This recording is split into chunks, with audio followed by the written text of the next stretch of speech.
তা আমি যদি একটু কুইক সামারি করি, সেটা হচ্ছে যে আমরা যে প্রার্থনা করি যে আমাদেরকে সরল সঠিক পথ দেখাও, আল্লাহ বলে দিচ্ছেন এই হচ্ছে সেই কিতাব, এটা হচ্ছে জিপিএস, এটা হচ্ছে গাইডলাইন, এটাই আমার সকল নবী পয়গাম্বর আমার সব প্রিয় বান্দারা এটাই এই পথই অনুসরণ করছে এবং নবীর উপর এটাই অবতীর্ণ হয়েছে যাতে জগৎবাসীকে উনি সতর্ক করতে পারেন। নবীকে আল্লাহ এটাই অনুসরণ করতে বলেছেন, আমাদেরকেও আল্লাহ বলেছেন তোমরা কেবল কিতাব অনুসরণ করবে আর অন্য কোনো অথরিটিকে মানবে না। আর যারা আল্লাহর দণ্ডবিধি বহির্ভূত দণ্ড দেয় তারা কাফের, জালেম এবং ফাসেক।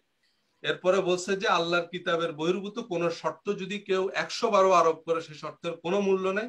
বিদায় হজ্জের ভাষণে নবীজি বলে গেছেন আমি কিতাব রেখে গেলাম, আল্লাহর কিতাব, এটা আঁকড়ে ধরলে তোমরা পথভ্রষ্ট হবে না। হযরত আলী রাদিয়াল্লাহু তাআলা আনহুর কাছে শুধু আল্লাহর কিতাব ছিল আর বুদ্ধি বিবেক ছিল। হযরত ওমর রাদিয়াল্লাহু তাআলা আনহুর কাছে আল্লাহর কিতাবই যথেষ্ট ছিল। এবং আবু বকরের অভিষেক অনুষ্ঠানে তিনি বলেছেন এই কিতাব দিয়েই আল্লাহ তোমাদের নবীকে হেদায়েত করেছেন, তোমরা এই কিতাব অনুসরণ করো। এবং হযরত ওমর রাদিয়াল্লাহু তাআলা আনহার হাদিস আয়েশা রাদিয়াল্লাহু তাআলা আনহা বাতিল করে দিলেন, কারণ এটা কোরআনের সাথে মিলে না। আই বিলিভ আমার বক্তব্য আমি পরিষ্কার করতে পেরেছি। আপনাকে অনেক ধন্যবাদ। দর্শক, আপনারা প্রায় 27,000 মানুষ এই মুহূর্তে দেখছেন, 27,000। আপনার কাছে অনুরোধ করবো আপনারা অবশ্যই যদি শেয়ার করেন তাহলে আরো 10-15,000 মানুষ আজকে এই গুরুত্বপূর্ণ আলোচনাটি দেখার সুযোগ পাবে, লাইভে দেখার সুযোগ পাবে। সুতরাং আপনারা যেখানে আছেন তাদের টাইম লাইনে শেয়ার করে অন্যদেরকে দেখবার সুযোগ করে দিবেন এবং আমার পেজ এবং ইউটিউব চ্যানেলটাকে সাবস্ক্রাইব এবং বেল আইকনটাকে ক্লিক করতে ভুলবেন না। জি, আব্দুল্লাহ বিন আব্দুর রাজ্জাক, আপনি বলবেন দয়া করে।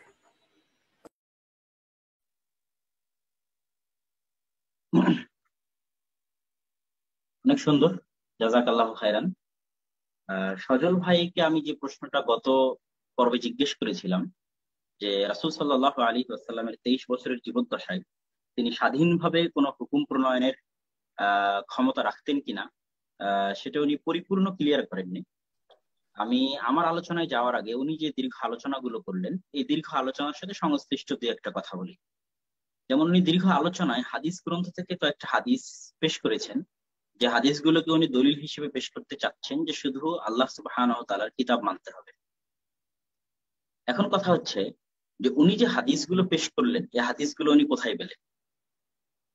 এই হাদিসগুলো যদি উনি সহিহ মুসলিম, সহিহ বুখারী এই গ্রন্থগুলোতে পেয়ে থাকেন, তাহলে যে সমস্ত মুহাদ্দিসদের লিখিত গ্রন্থের অন্যান্য হাদিসকে উনি অস্বীকার করতেছেন, সেই গ্রন্থেরই এই হাদিস উনি কিভাবে দেখবেন? তারপরে প্রশ্ন হচ্ছে যে এই হাদিসটা প্রমাণ করে যে যে মুহাদ্দিসরা সারা জীবন পরিশ্রম করে তাদের পুরো গ্রন্থ রচনা করতেছে, এই বুখারী, মুসলিম, আবু দাউদ, নাসাই, তিরমিজি সংগ্রহ করতেছে, সংকলন করতেছে সারা জীবন পরিশ্রম করে, সেই গ্রন্থের মধ্যে তারা এমন একটা হাদিস রেখে দিলেন যে হাদিসের কারণে আজকে 1400 বছর পর কেউ এসে বলবে যে এই হাদিস দিয়ে আমি এই গ্রন্থের বাকি সব হাদিসকে বাতিল করে দিলাম। তো এটা গেল তৃতীয় প্রশ্ন। সর্বলাস্ট প্রশ্ন, যে ওই হাদিসগুলো সংরক্ষিত থাকা এই গ্রন্থগুলোতে প্রমাণ করে যে গ্রন্থ যারা সংকলন করেছেন তারা সত্য সত্যি ন্যায় নিষ্ঠার সাথে, ইমানদারির সাথে সংগ্রহ করেছেন এবং তারা জাল জয়ীফ থেকে হাদিসকে আলাদা করার চেষ্টা করেছেন। তারা বসে থেকে কোনো বানোয়াট কিছু তৈরি করেননি, কোনো ষড়যন্ত্র করেননি। এই জন্য এমন হাদিসও থেকে গেছে যে হাদিস থেকে কেউ পরবর্তীতে এসে বলতেছে যে তোমার আর বাকি হাদিসগুলো সবগুলো বাতিল। এখানে ওনার বক্তব্য থেকে আরেকটা জিনিস বলি, যে ঘটনাটা উনি বললেন সে ঘটনায় আরেকজন হাদিস বর্ণনা করলো যে কেউ কান্না করলে আরেকজনের কবরে শাস্তি হতে পারে, যে মারা গেছে। তো তখন আয়েশা রাদিয়াল্লাহু তাআলা আনহা কোরআন থেকে দলিল দিলেন যে না, একজনের বোঝা আরেকজন উঠাবে না। তো কোরআনের সাথে হাদিসের যে তুলনামূলক পর্যালোচনা, এটাকে হাদিস শাস্ত্রে বলা হয় ইলাল অনুসন্ধান করা। এবং যুগে যুগে মুহাদ্দিসগণ হাদিসের যে 5টি শর্তের উপর ভিত্তি করে হাদিস যাচাই বাছাই করতেন, এই 5টি শর্তের সম্পূর্ণটাই সানাদ ভিত্তিক ছিল না, যেটা অনেক প্রাচ্যবিদ অভিযোগ তুলে থাকেন। বরং দুইটা ছিল, ইল্লাত এবং শাজ ছিল। হাদিসের যে মূল টেক্সট, ওই মূল টেক্সটের সাথে সম্পৃক্ত। তো ওই মূল টেক্সটের সাথে তারা পবিত্র কোরআনের আয়াতগুলোকে যাচাই বাছাই করতেন, তুলনামূলক পর্যালোচনা করতেন। এটা হাদিস সংগ্রহ এবং যাচাই বাছাইয়ের মুহাদ্দিসদের স্বীকৃত একটা মূলনীতি। সজল ভাই বললেন যে উনি যে কিতাবুল্লাহ ব্যতীত অন্য কিছু মানা যাবে না, এটা হাদিস থেকে উনি দলিল দিয়েছেন, আমি কোনো অ্যান্সার দেইনি। আসলে হাদিস যদি আমি পেশ করা শুরু করি, আমরা বহু বক্তব্যে বহু আলোচনায় অগণিত অসংখ্য হাদিস রাসূল সাল্লাল্লাহু আলাইহি ওয়াসাল্লামের পক্ষ থেকে আছে, যেগুলোতে স্পষ্ট এবং ক্লিয়ার, এবং সাহাবায়ে কেরাম রাসূল সাল্লাল্লাহু আলাইহি ওয়াসাল্লামের হাদিসে মত পরিবর্তন করতেন। ওই বিষয়ে আমি ডিটেইলস আসবো, কিন্তু আমি চেষ্টা করতেছি কোরআন থেকে। কেননা যেহেতু মূল জিনিস হচ্ছে ওনার দাবিতে কোরআন, আমি হুট করে হাদিস থেকে একটা বলে দিলে উনি বলে দিবে যে এই হাদিস আমি মানি না বা এই হাদিস মুক্ত। আমি আসবো ইনশাল্লাহ হাদিসের দিকে, কিন্তু প্রথমত আগে কোরআন থেকে দেখাই যে রাসূল সাল্লাল্লাহু আলাইহি ওয়াসাল্লাম স্বাধীন সত্তা শরীয়ত প্রণয়নের ক্ষেত্রে, এবং রাসূল আল্লাহ সুবহানাহু ওয়া তাআলা তাকে যে ওহী করেছেন, উনি ওহী থেকেই শরীয়ত প্রণয়ন করেন, কিন্তু সব ওহী কোরআনে নাই। এটা হলো আমাদের মূল কথাটা বুঝতে হবে। আমি এটা বলছি না যে আল্লাহ রাসূল আল্লাহর ওহী ব্যতীত কোন শরীয়ত প্রণয়ন করতেছেন, আল্লাহর ওহী অনুযায়ী শরীয়ত প্রণয়ন করতেছেন, কিন্তু সব ওহী কোরআনে নাই। এই জিনিসটা মাথায় রাখতে হবে, না হলে জিনিস বুঝতে ভুল হবে। এবার আমরা আমাদের আলোচনায় ফিরে আসি। রাসূল সাল্লাল্লাহু আলাইহি ওয়াসাল্লাম স্বাধীনভাবে কোন বিধান প্রণয়নের ক্ষমতা রাখতেন কিনা, এই প্রশ্নটাই মূলত আলোচিত হচ্ছে। আমি পবিত্র কোরআন থেকে দলিল দেওয়ার চেষ্টা করব। প্রথমত আমাদেরকে জানতে হবে যে রাসূল সাল্লাল্লাহু আলাইহি ওয়াসাল্লামের নিকটে যত ওহী এসেছিল সব ওহী কি কোরআনে সংকলিত, না কোরআনের বাইরেও কোনো ওহী তার নিকটে ছিল? সূরা তাহরিমের 3 নম্বর আয়াতে আল্লাহ সুবহানাহু ওয়া তাআলা বলছেন, ওয়াইদ আসাররান নাবিয়্যা ইলা বা'দি আজওয়াজিহি। রাসূল সাল্লাল্লাহু আলাইহি ওয়াসাল্লাম তার কিছু স্ত্রীকে কিছু গোপন কথা শেয়ার করেছিলেন। তার স্ত্রী গোপন কথা আবার অন্য কাউকে বলে দিয়েছে। ফালাম্মা নাব্বাআহা বিহি, যখন রাসূল সাল্লাল্লাহু আলাইহি ওয়াসাল্লাম তার স্ত্রীকে এই বিষয়ে জানালেন, তখন তার স্ত্রী পাল্টা তাকে জিজ্ঞেস করছেন, মান আম্বাআকা হাদা, আমি যে আপনার গোপন কথাটা অন্য কারোর সাথে শেয়ার করেছি, এটা আপনি কিভাবে জানতে পারলেন? তখন রাসূল সাল্লাল্লাহু আলাইহি ওয়াসাল্লাম বলছেন, নাব্বাআনিল আলিমুল খাবীর, আমাকে এটা আল আলিম আল খাবীর, সর্বজ্ঞানী এবং প্রজ্ঞাময় আল্লাহ সুবহানাহু ওয়া তাআলা জানিয়েছেন। তো এই যে জানিয়েছেন, এই জানানোটা কিন্তু কোরআনের আয়াতে নাই। কোরআনের আয়াতের মধ্যে নাই এরকম কোন আয়াত যে আয়াতে আল্লাহ সুবহানাহু ওয়া তাআলা বলতেছেন যে মুহাম্মদ তোমার স্ত্রী তোমার এই গোপন কথা অমুকের সাথে শেয়ার করেছে, এই জানানোটা নাই। অথচ আল্লাহ সুবহানাহু ওয়া তাআলা জানিয়েছেন, ওহী আল্লাহ সুবহানাহু ওয়া তাআলার পক্ষ থেকে, কোরআন থেকে বোঝা যাচ্ছে। সূরা বাকারার 143 নম্বর আয়াত, ওয়ামা জাআলনাল কিবলাতাল্লাতী কুনতা আলাইহা, হে রাসূল সাল্লাল্লাহু আলাইহি ওয়াসাল্লাম, আপনার যে কিবলা আমি পরিবর্তন করে দিয়েছিলাম, কিবলা ছিল কাবা, সেখান থেকে বাইতুল মাকদিসের দিকে 17 মাসের জন্য করা হয়েছিল। এই কেবলা যে আমি পরিবর্তন করেছিলাম, এটা ছিল পরীক্ষা স্বরূপ। তো এই কেবলা যে পরিবর্তন করার যে অর্ডারটা, যে মোহাম্মদ তুমি কাবার দিকে মুখ না ফিরে বাইতুল মাকদিসের দিকে ফেরাও, এই অর্ডারটা কোরআনে নাই। আবার ওই অর্ডার যে আল্লাহ দিয়েছিলেন সেটা আবার আল্লাহ সুবহানাহু ওয়া তাআলা কোরআনে বলছে। তাহলে যখন আল্লাহ সুবহানাহু ওয়া তাআলা অর্ডার দিয়েছিলেন পরিবর্তন করার, সেই অর্ডারটা আল্লাহ সুবহানাহু ওয়া তাআলা কোরআনে বলেননি, কিন্তু অর্ডার দেওয়ার পরে আবার বলতেছেন আমি আপনাকে অর্ডার দিয়েছিলাম। তার মানে আল্লাহর এমন কিছু অর্ডার থাকে যেটা আল্লাহ সুবহানাহু ওয়া তাআলা পবিত্র কোরআনে উল্লেখ করেননি। সূরা ফাতিহার 27 নম্বর আয়াত, লাকাদ সাদাকাল্লাহু রাসূলাহু রু'য়া বিল হক লাতাদখুলান্নাল মাসজিদাল হারাম, আল্লাহ সুবহানাহু ওয়া তাআলা তার নবীকে অগ্রিম যে একটা সুসংবাদ জানিয়েছিলেন স্বপ্নের মাধ্যমে, যে আপনি মসজিদুল হারাম আপনার দখল করবেন এবং আপনি বিজয় করবেন, ফাতহে মক্কা হবে, এটা যে আল্লাহ সুবহানাহু ওয়া তাআলা অগ্রিম তার নবীকে জানিয়েছিলেন, এটা তিনি আজকে সত্য করে দিলেন, এটা আজকে সত্যে পরিণত হলো। কিন্তু ওই যে অগ্রিম জানিয়েছিলেন ওটা আবার আল্লাহ সুবহানাহু ওয়া তাআলা কোরআনে জানানোটা নাই, ওটা স্বপ্নের মাধ্যমে জানিয়েছিলেন। সূরা আহজাবের 37 নম্বর আয়াত, ফালাম্মা ক্বাদা যায়দুম মিনহু ওয়াকরা যাওয়াজনাকাহা লিকাই লা ইয়াকুনা আলাল মুমিনিনা হারাজ, রাসূল সাল্লাল্লাহু আলাইহি ওয়াসাল্লামের পালক পুত্রের তালাক হয়, তালাক হওয়ার পর রাসূল সাল্লাল্লাহু আলাইহি ওয়াসাল্লাম তার পালক পুত্রের স্ত্রীকে উনি বিবাহ করেন। তো এইটা নিয়ে অনেক সমালোচনা তৈরি হলে আল্লাহ সুবহানাহু ওয়া তাআলা কোরআনে আয়াত নাযিল করে দিয়ে বলেন যে হে মুহাম্মদ, আমি আপনাকে এই বিবাহটা দিয়েছিলাম, আপনার পালক পুত্রের স্ত্রী তালাক হয়ে যাওয়ার পর আমি দিয়েছিলাম বিবাহটা, কিন্তু আল্লাহ যে দিয়েছিলেন এবং করতে বলেছিলেন বিবাহ, ওইটা আল্লাহ সুবহানাহু ওয়া তাআলা কোরআনে নাই। যখন তিনি করতে বলেছেন করা হয়ে গেছে, তারপরে আল্লাহ সুবহানাহু ওয়া তাআলা মানুষজন যখন আলোচনা করছে তখন আল্লাহ কোরআনে অবতীর্ণ করছেন। তাহলে যখন তিনি আল্লাহর নির্দেশ পেয়ে বিবাহ করলেন, ওই নির্দেশটা আল্লাহ সুবহানাহু ওয়া তাআলা কোরআনে উল্লেখ করেনি, মানে তার নিকটে এমন কিছু ওহী ছিল যেটা পবিত্র কোরআনে নাই। সূরা হাশরের 5 নম্বর আয়াত, মা কাতাআতুম মিন লিনাতিন আও তারাকতুমুহা কাইমাতান আলা উসুলিহা ফাবিইযনিল্লাহ, বনু নাজির গোত্রের সাথে রাসূল সাল্লাল্লাহু আলাইহি ওয়াসাল্লামের যুদ্ধ, তিনি তাদের অবরোধ করতে গিয়ে তাদের খেজুর গাছ সবকিছু কর্তন করেছেন। তখন মানুষজন আলোচনা করছে যে মুসলমানেরা কেমন, মুহাম্মদ সাল্লাল্লাহু আলাইহি ওয়াসাল্লাম কেমন, তিনি খেজুরের বাগানকে, ফলদার খেজুর বৃক্ষকে উনি নষ্ট করে দিচ্ছেন।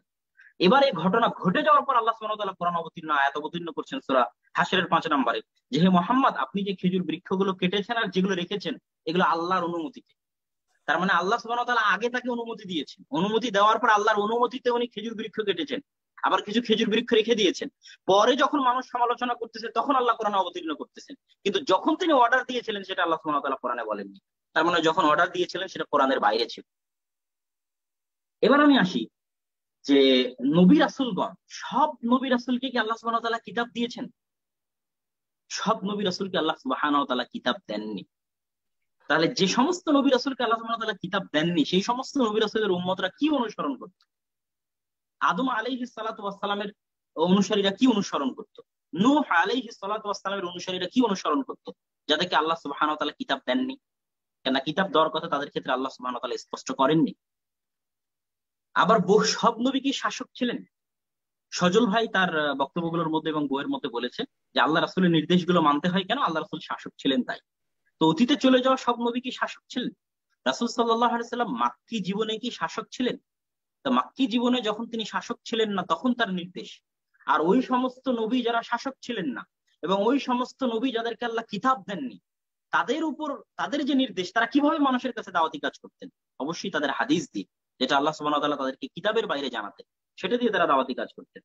এবং মুসা আলাইহিস সালাতু ওয়াস সালামের ক্ষেত্রে তো স্পষ্ট জানা যায় যে কোরআনের ধারা বিবরণী পড়লে যে যখন ফেরাউনের মৃত্যু হলো, পানিতে ডুবে গেল, তারপরে আল্লাহ সুবহানাহু ওয়া তাআলা তাকে কিতাব দিলেন।